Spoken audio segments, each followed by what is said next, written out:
Bienvenidos a esta edición de los cursos sobre la difusión digital de televisión. Son el resultado de una carrera profesional en la que tuve la suerte de trabajar en diversas compañías que me dieron la oportunidad de aprender todas las técnicas necesarias de la televisión. A mediados de los años 90, Tektronix me designó como representante suyo en el DVB, en el grupo de medidas, y consecuencia de eso fueron unas charlas que di a mis compañeros en Estados Unidos y también a unos cursos que fui dando a diversas compañías aquí en España y que finalmente los he convertido en este curso que consta de 3 partes que están grabadas y una cuarta parte que se hizo posteriormente y no se grabó porque no existía entonces. La primera parte está dedicada a la señal de vídeo tal y como se viene usando en los estudios de televisión. Y la segunda parte está dedicada al transport stream, que corresponde a la banda base que se aplica a los transmisores. La tercera parte trata específicamente de la difusión digital terrestre usando las técnicas de multiplexado por división ortogonal de frecuencia o FDM, es decir, el DVB-T. La cuarta parte, correspondiente a las medidas que se hacen en el sistema DVB-T, se impartió en diversas ocasiones, pero no quedó grabada en vídeo, sin embargo, estará también disponible. Todas ellas se podrán encontrar en la web de Albalá Ingenieros, en vídeo en el canal de YouTube y en formato PDF para poderlas imprimir estarán también en el apartado de información técnica de dicha web. Los cursos están destinados a aquellos profesionales, técnicos o ingenieros que estén interesados en revisar estos conceptos. Siguen siendo válidos en su aspecto fundamental a pesar de que han transcurrido más de 15 años desde que se impartieron y se grabaron. Tanto Albalá Ingenieros como yo mismo deseamos que estos cursos sean de su interés. Muchas gracias.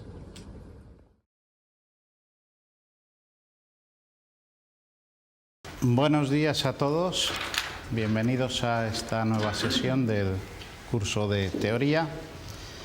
El curso consta de 3 partes. Hay una introducción previa a la televisión digital, la televisión tal como se usa en los estudios y también a los aspectos de compresión. El índice de contenidos es este que vemos aquí. Tenemos 3 partes dedicadas a la señal de vídeo, como en la señal, el interface entre equipos y la compresión. Otras 3 partes para el audio, con el interface y la compresión. Después el multiplexado de esas señales, el interface de las señales multiplexadas y la comparación entre los 2 tipos de interface, SDI y ASI, que aparentemente son iguales, pero tienen algunas diferencias y hay que tener en cuenta lo que eso supone. Pues vamos a comenzar entonces ya con esa introducción a la señal de televisión. Estos son aspectos muy generales y muy conocidos y entraremos enseguida ya a la digitalización y el multiplexado, que es la parte más interesante, en cierto. Se parte de la señal de televisión analógica, que se definió en sus aspectos fundamentales allá por los años 40. A finales de los años 30 había muchos sistemas de televisión, casi todos propuestos o bien por organismos nacionales o bien por empresas privadas, y el primer sistema que salió, digamos, para cubrir a todo un país fue el NTSC en blanco y negro, que salió el año 40 en Estados Unidos, y seguido pues de diversos países a lo largo de Europa fundamentalmente, también en los años 40. Suelo indicar que la televisión de alta definición, de la que ahora se habla tanto, es un tema que ya se contempló en aquella época y de hecho ha habido países emitiendo en alta definición en blanco y negro. Concretamente ha habido distintos sistemas de número de líneas. En Europa los 3 más importantes han sido de 409 líneas, que era el inglés, que era una resolución más bien baja, 625 líneas, que era el alemán y países de Centro Europa, y España también cogió 625, pero Francia estuvo transmitiendo con 819 líneas hasta el año 85-86 más o menos. Es decir, que Francia ha estado transmitiendo en alta definición hasta esa época. También en los años 80 empezaron las emisiones ya en alta definición en color en Japón. Pero volviendo al tema, en aquella época se definieron las bases de los sistemas de televisión y en los años 50 ya salió la versión NTSC para color y a principios de los 60 salió la señal PAL de televisión en color, que es la que estamos usando en España. Salió también un sistema de transmisión que es el SECAM, que se está usando en muchos países, pero en estudios siempre se usa la señal PAL, debido a que la señal PAL se puede mezclar linealmente de unas señales con otras, mientras que la señal SECAM no se puede mezclar debido a que es modulación de FM en cuanto a la soportadora de color.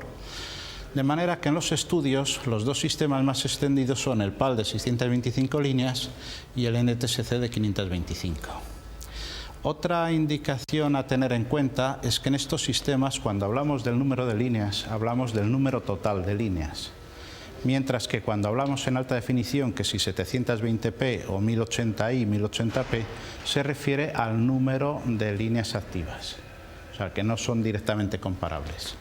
En Europa el número de líneas totales pues será seguramente 1125, aunque de las cuales activas serán 1080. Para comparar, en cuanto a mejora de alta definición, en 625 las líneas activas son 576.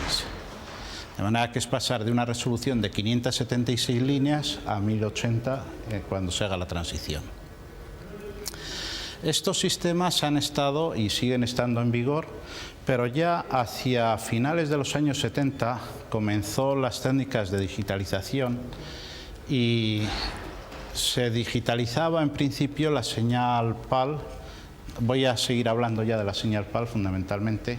Se digitalizaba en modo de señal compuesta y esta señal compuesta pues era una frecuencia de muestreo de 4 veces la soportadora, eran 8 bits de resolución. Bueno, al principio se empezó con 3 veces la frecuencia soportadora y luego se pasó a 4. Y todo esto es porque ya a finales de los años 70 se estaban haciendo equipos en los estudios para hacer efectos especiales. El chroma key que se hacía analógico empezó a hacerse luego digital. Y todo esto empezó a crecer la necesidad o la conveniencia de pasar a digital. Y a principios de los 80 es cuando ya la ITU aprobó un estándar, que es el que antiguamente conocíamos como CCIR 601, pero el CCIR ahora se llama ITU-R y por lo tanto sigue siendo el mismo documento el que describe la señal de televisión en formato digital. Este formato ya no es señal compuesta, ya no hay una luminancia y la crominancia modulada sobre una soportadora, sino que son los 3 componentes I, R-I y B-I por separados los que se digitalizan y se multiplexan. De manera que este documento describe cómo debe ser esa señal en el formato de definición estándar. Posteriormente, ya a finales de los 80 o principios de los 90, la ITU sacó otro documento en el cual, es el 709, están las normas para la alta definición.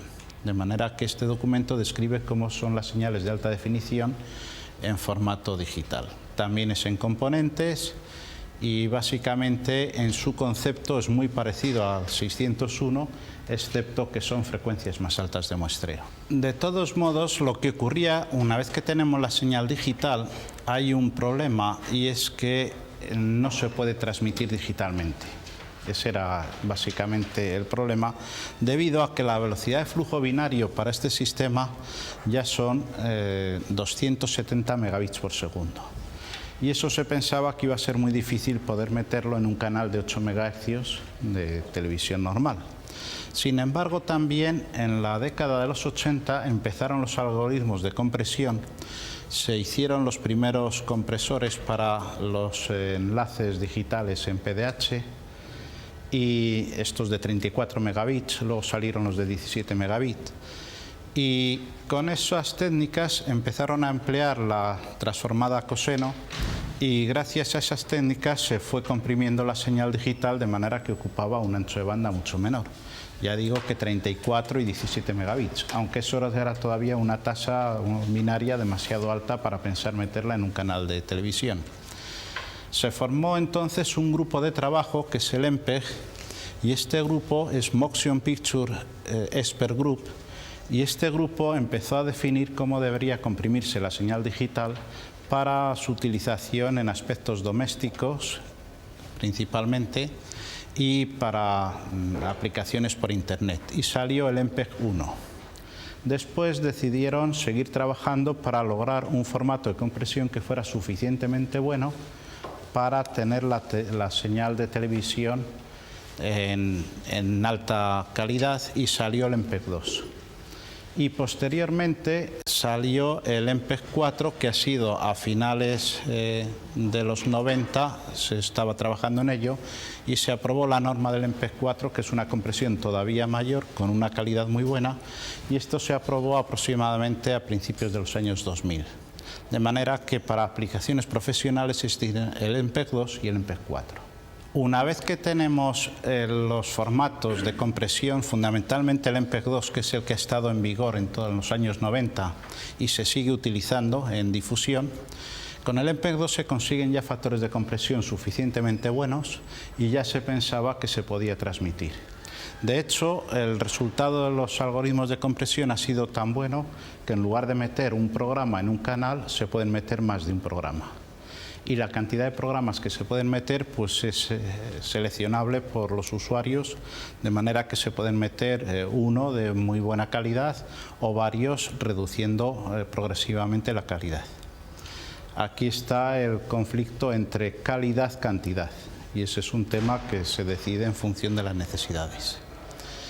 En esas condiciones, a principios de los años 90, estaba en la Unión Europea de Radiodifusión, pues las distintas compañías encargadas de la difusión de televisión pues intercambiaban comentarios y ideas acerca de cómo empezar a difundir digitalmente.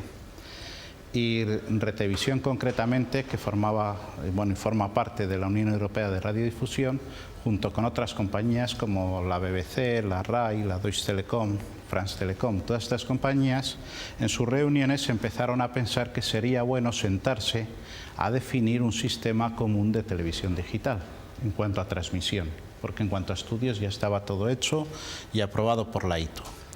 Y con esas ideas empezaron a hablar de hacer un grupo de trabajo, y de ahí surgió lo que se llama el Digital Video Broadcasting, que es una organización nacida en la UER, pero que luego se ha ido ampliando y ha ido admitiendo compañías y organismos de todos los países, de manera que rápidamente se convirtió en una organización internacional en la que actualmente pues, hay del orden de 350 compañías representadas en el DVB.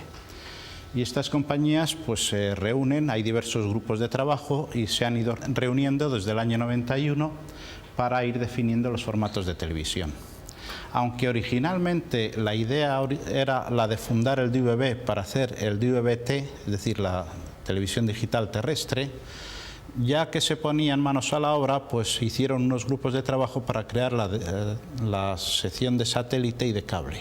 De manera que se crearon los tres estándares fundamentales, DVB-S para satélite y DVB-C para cable, que ambos salieron en diciembre del 94. Después salió ya en marzo del 97 el DVB-T. Posteriormente, en el DVB-S han admitido ya nuevos modos de modulación, más puntos en cuanto a transmitir más bits por cada símbolo. Al principio era QPSK y ahora ya hay 8 PSK y 16 PSK. Y esta norma ya salió en marzo del 2005 y es lo que se llama DVB-S2. Y en la televisión digital terrestre se hicieron muchos estudios acerca de la recepción en movilidad, y se pensó que se podría definir el sistema no solo para movilidad en vehículos, sino también para movilidad en peatones, llevándolo el receptor en la mano. De ahí la H, que viene del inglés handheld, de manera que el DVB-H salió en noviembre del 2004. Y eso ya es ampliar las normativas de manera que sea factible la televisión en equipos de mano.